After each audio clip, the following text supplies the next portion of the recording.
আসসালামু আলাইকুম প্রিয় শিক্ষার্থীরা, আজকের ক্লাসে সবাইকে স্বাগতম জানাচ্ছি।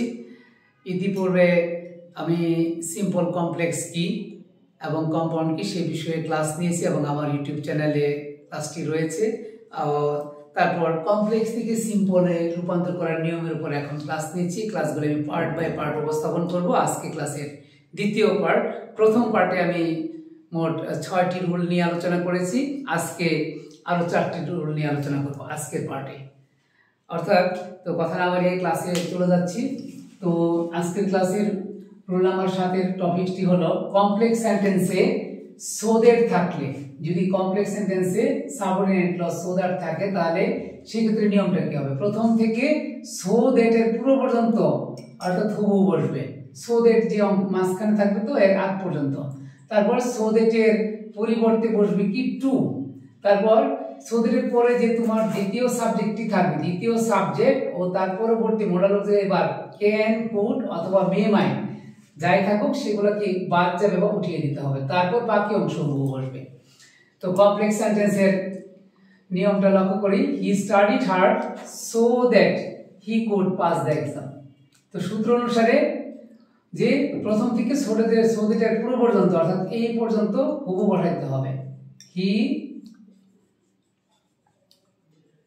স্টাডিড হার্ড, তারপর সো দ্যাট এর পরিবর্তে কি বলছে টু, তারপর দ্বিতীয় সাবজেক্ট হলো হি, তারপর ক্যান অথবা কুড, এখানে আছে কি কুড, তাহলে কি এই দুটি অংশ কি বাদ যাবে। তাহলে বাকি থাকলো কি পাস দ্য এক্সাম, তারপর কি টু পাস দ্য এক্সাম। হয়ে গেল আমার সিম্পল সেন্টেন্স।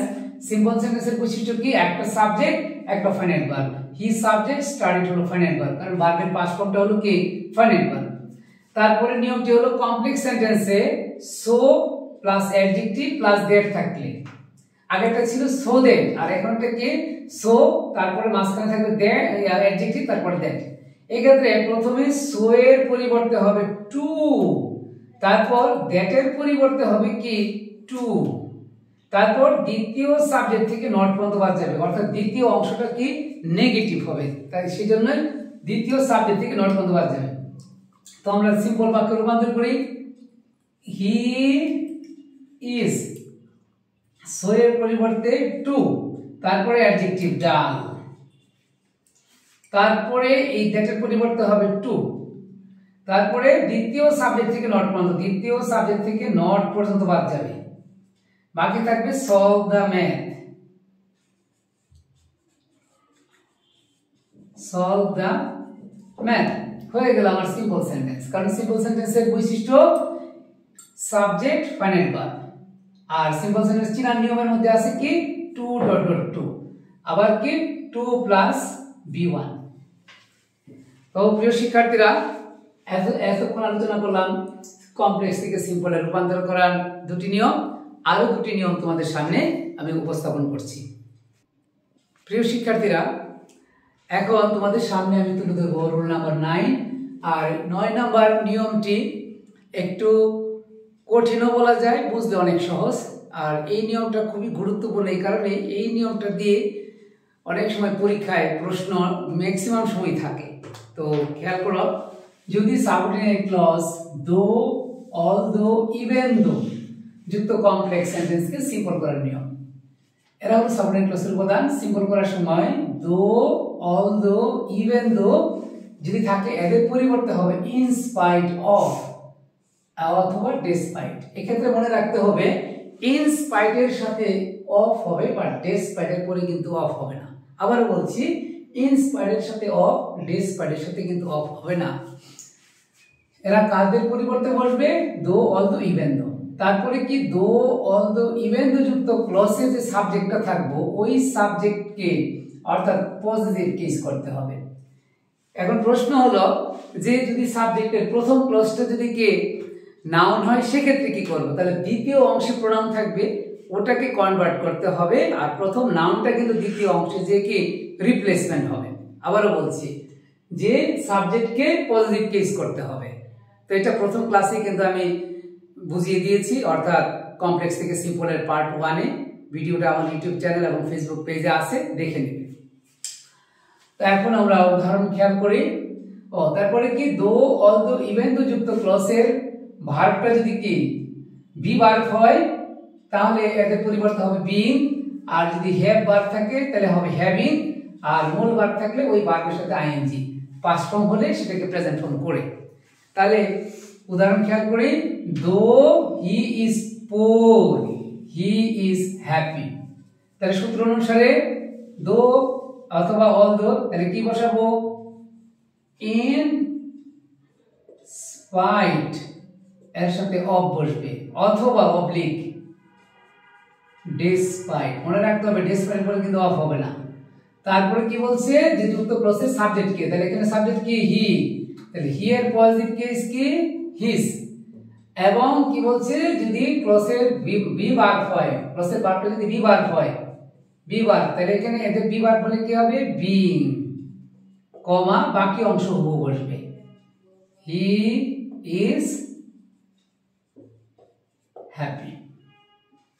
তারপরে দ্বিতীয় অংশটা although বা even though they played well they did not win the game, যদিও তারা ভালো খেলেছিল কিন্তু তারা কে খেলায় জিততে পারেনি।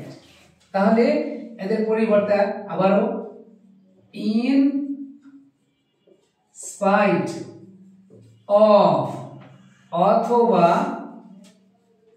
despite। তারপরে সাবজেক্ট হলো কি দে, দের পজিটিভ কেস কি দেয়ার।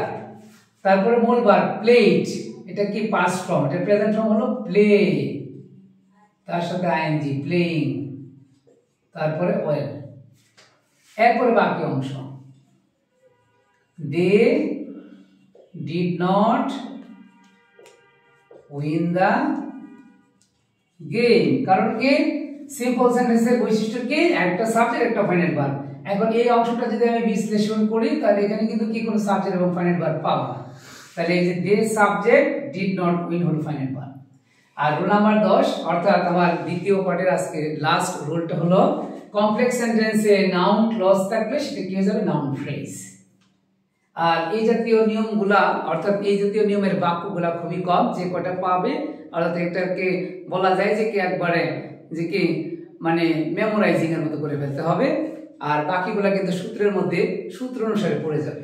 তাহলে এখানে দেখি যে I know where he lives, তাহলে এটা কি লেখা যায়, I know his residence, I know his residence, কারণ এই যে I subject know final verb, আর এটা কি হয়ে গেল একটা ফ্রেজাল ওয়ার্ড। আবার আরেকটা কমপ্লেক্স থেকে সিম্পলের আরেকটা নিয়ম আছে, I know where he was born, তাহলে এটাকে কিভাবে লেখা যায়, I know his birth place, I subject know হলো ফাইনাল ভার্ব, এটা হলো কি ফ্রেজাল ওয়ার্ড। তো প্রিয় শিক্ষার্থীরা আজকের ক্লাসটি আশা করি তোমাদের কাছে ভালো লেগেছে। আর কমপ্লেক্স থেকে সিম্পলের আরো দুটি পার্ট নিব, অর্থাৎ পার্ট বাই পার্ট একসাথে অনেকগুলো নিয়ম আলোচনা করবো না, অল্প অল্প করে নিয়মগুলি আরো তোমাদের সামনে তুলে ধরবো। আশা করি তোমাদের কাজে লাগবে এবং কি ভালোভাবে প্র্যাকটিস করবে, যাতে কি নিয়ম দেখি তুমি বুঝতে পারো। তো পরের ক্লাসের স্বাগতম জানিয়ে অর্থাৎ আজকের ক্লাস এখানে শেষ করছি। আল্লাহ হাফেজ।